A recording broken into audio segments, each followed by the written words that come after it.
কবিতা সেই গল্পটা। আমার সেই গল্পটা এখনো শেষ হয়নি।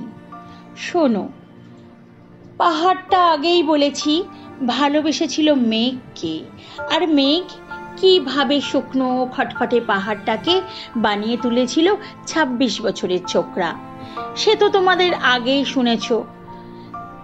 সেদিন ছিল পাহাড়টার জন্মদিন। পাহাড় মেঘকে বললে, আজ তুমি লাল শাড়ি পরে আসবে। মেঘ পাহাড়কে বললে, আজ তোমাকে স্নান করিয়ে দেব চন্দন জলে। ভালোবাসলে নারীরা হয়ে যায় নরম নদী, পুরুষেরা জ্বলন্ত কাঠ। সেইভাবেই মেঘ ছিল পাহাড়ের আলিঙ্গনের আগুনে, আর পাহাড় ছিল মেঘের ঢেউ জলে। হঠাৎ আকাশ জুড়ে বেজে উঠল ঝড়ের ঝগজম্প। ঝাঁকড়া চুল এড়িয়ে ছিনতাইয়ের ভঙ্গিতে ছুটে এলো এক ঝাঁক হাওয়া।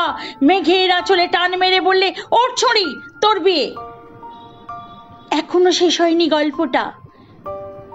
বর্জ্যের সঙ্গে মেঘের বিয়েটা হয়ে গেল ঠিকই, কিন্তু পাহাড় কে সে কোনোদিন কি ভুলতে পারলো? না।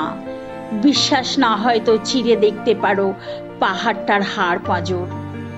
ভিতরে থই থই করছে শত ঝর্ণার জল।